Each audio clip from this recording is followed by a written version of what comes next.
Hollywood in short आज आपके लिए लेकर आया है एक बहुत ही बेहतरीन कहानी जिसका नाम है लाइफ ऑफ पाई।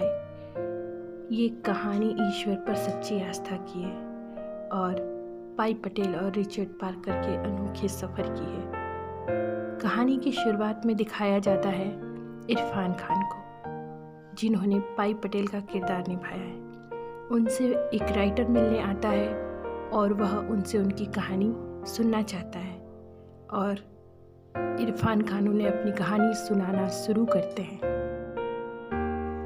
वे बताते हैं कि उनका जन्म पांडिचेरी के एक हिंदू परिवार में हुआ था और पांडिचेरी बहुत खूबसूरत जगह है। यहाँ उनके पिता का एक चिड़ियाघर था जिसमें तरह तरह के जानवर रखे गए थे। उनका एक भाई भी था जिसका नाम रवि था। उनका बचपन में नाम पिसिन था जिसे उन्होंने बदलकर पाई कर लिया था। बचपन में वे दोनों ही एक बंगाल टाइगर जो कि चिड़ियाघर में था उसे अपने हाथ से मांस खिलाना चाहते थे, लेकिन उनके पिता मना करते हैं और एक बकरी के बच्चे को उस पिंजरे से बांध देते हैं, जिसे बाद में रिचर्ड पार्कर बड़ी बेरहमी से मार कर खा जाता है, जिसे देखकर पाई पटेल बहुत घबरा जाते हैं और उनकी सोच रिचर्ड पार्कर के प्रति बदल जाती है। वैसे तो पाई पटेल हिंदू थे, लेकिन वे सभी धर्मों को मानते थे। जब वो बड़े हुए तब उनकी मुलाकात आनंदी नाम की एक लड़की से हुई थी। आनंदी बहुत खूबसूरत थी और जल्द ही उनकी दोस्ती हो गई। पाई पटेल जब घर वापस लौटे तो उन्हें पता चला कि उनके पिता कनाडा शिफ्ट होने की बात कर रहे हैं। ये सुनकर वे बहुत उदास हो जाते हैं क्योंकि वो भारत को नहीं छोड़ना चाहते थे। दरअसल वो आनंदी को नहीं छोड़ना चाहते थे, लेकिन मजबूर थे। अंत में उन्होंने आनंदी से आखिरी अलविदा ली और सफ़र शुरू किया। वे सभी एक जापानी जहाज पे सफ़र कर रहे थे, लेकिन कठिनाइयाँ यहाँ भी ख़त्म नहीं हुई थी क्योंकि जहाज पर किसी भी प्रकार का शाकाहारी खाना नहीं था, जिसकी वजह से पाई पटेल और उनकी माँ को बड़ी कठिनाइयों का सामना करना पड़ा। लेकिन उन्होंने किसी तरह से एडजस्ट किया और रात का खाना खाया। उसके बाद रात में पाई पटेल के पिता सभी जानवरों को बेहोशी की दवा दे रहे थे क्योंकि समुद्री सफ़र उनके लिए ठीक नहीं था। रात में जब पाई पटेल डेक पर बाहर निकलते हैं तब देखते हैं कि एक बड़ा सा तूफान उठ आया है और वह जहाज को डुबाने लगा है। सारे जानवर उसमें डूबने लगे हैं। वे अपने परिवार को बचाने जाना चाहते हैं, लेकिन जहाज के क्रू मेंबर उन्हें उठाकर एक बोट में डाल देते हैं और तभी देखते हैं कि एक जेब्रा उस बोट पर कूद पड़ता है, जिसकी वजह से बोट की रस्सी टूट जाती है और नाव पानी में जा गिरती है। तभी उन्हें दिखाई देता है कि पानी में कुछ तैर रहा है, जिसे वे एक ट्यूब की सहायता से अपनी तरफ खींचते हैं और जब वो पास आता है तो देखते हैं कि वह एक बंगाल टाइगर था, जिसे वो अपनी बोट में नहीं आने देना चाहते थे, लेकिन फिर भी वह आ ही जाता है और पाई पटेल को पानी में कूदना पड़ता है। पर चारों तरफ पानी ही होने की वजह से वो दोबारा बोट में आते हैं, लेकिन दोबारा उन्हें रिचर्ड पार्कर नज़र नहीं आता। अगली सुबह वे देखते हैं कि बोट में एक हाइना भी है जो अभी बेहोशी की हालत में है। कुछ समय बाद उन्हें पानी में एक चिंपांजी भी दिखाई देता है। वे उसे आवाज़ लगाकर अपनी तरफ बुला लेते हैं और उसे बोट पर चढ़ा लेते हैं। पाई पटेल अब खुश होते हैं। अब देखते हैं कि बोट में 4 लोग हैं। पाई पटेल खुद, चिंपांजी, जेब्रा और हाइना। तभी देखते हैं कि हाइना जो है जेब्रा को मार देता है और इस डर से पाई पटेल बोट के अगले हिस्से में लटक कर रात बिताते हैं। फिर वे अपने लिए एक बेड़ा बनाते हैं। ट्यूब की मदद से ये बेड़ा बना करके वह उसे पानी में डाल देते हैं। तभी वे देखते हैं कि हाइना चिंपांजी को भी मारने के लिए आगे बढ़ रहा है, जिसे पाई पटेल रोकने की कोशिश करते हैं, लेकिन वह उसे नहीं बचा पाते और गुस्से में चाकू निकालते हैं। तब बोट के अंदर से रिचर्ड पार्कर बाहर निकलता है और उसे देख कर के पाई पटेल घबरा जाते हैं। रिचर्ड पार्कर हैना को मार देता है। फिर वह पाई को भी मारने की कोशिश करता है, लेकिन पाई ने जो बेड़ा बनाया था उसे वह पानी में जल्दी से डाल देता है और वह उसी में अपनी रात बिताता है। पर जब उसे भूख लगती है तो वह बोट से खाना लेने जाता है। उसे बोट में एक किताब भी मिलती है जिसमें समुद्र में फंसने पर किस तरह के काम करने चाहिए और अपना बचाव कैसे करना चाहिए उसमें लिखा होता है। उसमें उसे एक नक्शा भी मिलता है, लेकिन नक्शा उसे पढ़ना नहीं आता। वह बुक में लिखी सारी बातों को अपनाता है। अब बहुत समय तक वह उस बेड़े पर नहीं रह सकता था, तो पाई यह निश्चय करता है कि वह रिचर्ड को ट्रेनिंग देगा। रिचर्ड पार्कर सभी जानवरों को खा चुका था, उसके पास पीने का पानी भी नहीं था, तो पाई उसे पानी पीने को देता है और बोट में मिली सीटी को बजाकर वह रिचर्ड पार्कर से बात करने की कोशिश करता है। पर रिचर्ड पार्कर अभी भी बहुत गुस्से में रहता है। अब पाई मछली पकड़ने की कोशिश करता है, क्योंकि अगर रिचर्ड को फिर से भूख लगी तो वह पाई को मारने के लिए पानी में भी कूद सकता था। होता भी यही है। रिचर्ड पार्कर पानी में कूद जाता है और पाई की तरफ बढ़ने लगता है। पाई भी जल्दी से बोट पर चढ़ जाता है और उस बेड़े को भी वह ऊपर बोट में खींच लेता है। अब रिचर्ड पार्कर पानी में होता है और बोट पर आने की कोशिश करता है, पर वह आ नहीं पाता क्योंकि बोट काफ़ी ऊंची होती है।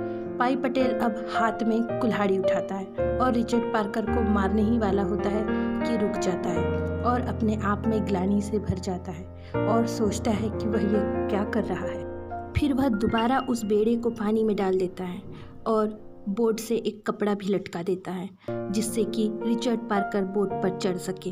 पाई दोबारा अपनी उसी जगह पर रात बिताता है। दूसरे दिन वह रिचर्ड के लिए मछली पकड़ता है और उसे कुल्हाड़ी से मार देता है, पर वह उसके बाद बहुत ज़्यादा रोता है क्योंकि वह उसे मारना नहीं चाहता था, पर मजबूर होता है। इसके बाद वह भगवान विष्णु का धन्यवाद करता है और कहता है कि उन्होंने उनकी जान बचाई। अब रात हो जाती है और रात में एक व्हेल मछली उनकी बोट के पास से तैरते हुए गुजरती है। जैसे ही वह पानी में उछलती है, उसका बेड़ा पानी में हिल जाता है और उसका सारा खाना और पानी समुद्र में गिर जाता है। अब उसके पास खाने और पीने को कुछ नहीं होता। अगली सुबह वह बोट पर आता है, तब अचानक एक मछली पाई से टकराती है। ये एक उड़ने वाली मछली होती है। तभी रिचर्ड भी बोट से बाहर निकलता है। पाई उस मछली को रिचर्ड की तरफ फेंकता है, पर वह रिचर्ड के पास नहीं पहुंचती। वह उड़कर दूर चली जाती है और दोनों ही उस मछली की तरफ देखते हैं। तभी वहाँ मछलियों का बहुत बड़ा झुंड गुजरता है। ये सभी उड़ने वाली मछलियाँ होती है जो उनकी तरफ आ रही होती है। बहुत सी मछलियाँ उनकी बोट में जमा हो जाती है। उनमें एक बड़ी मछली भी होती है जिसे पाई रिचर्ड पार्कर से छीन लेता है और वह पहली बार मछली खाता है। इसके बाद वह रिचर्ड पार्कर को सिखाने की कोशिश करता है और उस पर काबू करने की कोशिश करता है और वह काफ़ी हद तक इसमें सफल भी होता है। पाई और रिचर्ड की हालत अब काफ़ी ख़राब हो चुकी होती है। तभी एक और तूफान आता है और पाई का बेड़ा समुद्र में बह जाता है। अब पाई को बोट में आना ही पड़ता है। अब दोनों को बोट में ही रहना पड़ेगा। रिचर्ड पार्कर की हालत बहुत ख़राब हो जाती है। वह बोट में एक ही जगह पड़ा होता है। अब दोनों की दोस्ती हो जाती है। पाई उसके पास जाता है, उसके सर को अपनी गोद में रखकर बहुत रोता है। वो कहता है कि रिचर्ड, अब हम मरने वाले हैं। इस तरह रात गुजर जाती है। अगली सुबह उनकी बोट एक टापू पर रुकती है, जहाँ पाई नीचे उतरता है और वहाँ समुद्री जड़ और कंद खाता है। फिर वह टापू में अंदर जाता है। वहाँ पूरा टापू सैकड़ों हजारों नेवलों से भरा हुआ होता है। रिचर्ड भी नेवलों को मार कर खाता है। टापू पर मीठे पानी की बहुत सारी झील होती है। पाई वहाँ ढेर सारा पानी पीता है और नहाता है। शाम को वह पेड़ पर सोने जाता है। वह देखता है कि सारे नेवले भी पेड़ों पर चढ़ रहे हैं और रिचर्ड पार्कर भी दौड़कर बोट में जा रहा है। पाई को कुछ समझ नहीं आता, पर रात में जब वह पानी की झील में देखता है तो वहाँ पानी में उसे मछलियाँ गलती हुई दिखाई देती है। वह वहाँ एक फल भी देखता है जिसे तोड़ने पर उसे एक इंसानी दांत दिखाई देता है। तब वह पूरी बात समझ जाता है कि यह टापू रात में आदमखोर हो जाता है और यहाँ का सारा पानी एसिड में बदल जाता है। इसलिए अब पाई निश्चय करता है कि उसे यहाँ से निकल जाना चाहिए। अगले दिन सुबह पाई बहुत सारी जड़कन बोट में डाल लेता है, ढेर सारा पानी भी रख लेता है। वह रिचर्ड के लिए ढेर सारी नेवले भी मारकर बोट में रख लेता है और वे टापू से निकल जाते हैं। इसके बाद उनका सफ़र बहुत लंबा होता है, जिसके बाद वे मेक्सिको के बीच पर पहुंच जाते हैं। रिचर्ड पार्कर बोट से उतरकर जंगल में चला जाता है। पाई चाहता है कि रिचर्ड एक बार पलटकर उसे देखे, पर रिचर्ड उसकी तरफ नहीं देखता। यह देखकर रिचर्ड बहुत रोता है। तभी वहाँ कुछ लोग आ जाते हैं और वे पाई को उठाते हैं। अब कहानी वापस शुरुआत में आती है, जिसमें पाई राइटर को कहानी सुना रहे होते हैं और वह कहते हैं कि हम ईश्वर हमेशा उनके साथ थे। उसने हमेशा मुझे रास्ता दिखाया। अगर मुझे वह टापू ना मिलता तो मैं मर जाता, और अगर मुझे वो दांत नहीं मिलता तो मैं हमेशा के लिए उसी टापू में फंस जाता। इरफान खान बोलते हैं कि अगर रिचर्ड पार्कर नहीं होता तो मैं भी जिंदा नहीं होता। बस दुख इस बात का है कि मैं उसे ठीक से विदा नहीं कर पाया। मेरे पिता ने मुझे जो सिखाया, काश मैं उन्हें इसके लिए थैंक यू कह पाता। अब राइटर कहता है कि मुझे तो कुछ बातों पर यकीन ही नहीं होता। पाई पटेल कहते हैं कि उस जहाज़ में मैं अकेला ही बचा था, इसलिए जापानीज इंश्योरेंस कंपनी वालों ने 2 लोगों को मेरे पास भेजा था। उन्हें कंपनी को कुछ रिपोर्ट करना था। उन्हें भी मेरी कहानी पर विश्वास नहीं हुआ। उन्होंने कहा कि कुछ ऐसा बताओ जिस पर सबको यकीन हो सके। फिर पाई ने उन्हें एक दूसरी कहानी सुनाई जो सरासर मनगढ़ंत थी, जिसकी कॉपी वह राइटर को भी देता है। इसके बाद वह राइटर से पूछता है कि उसे कौन सी कहानी पसंद आई।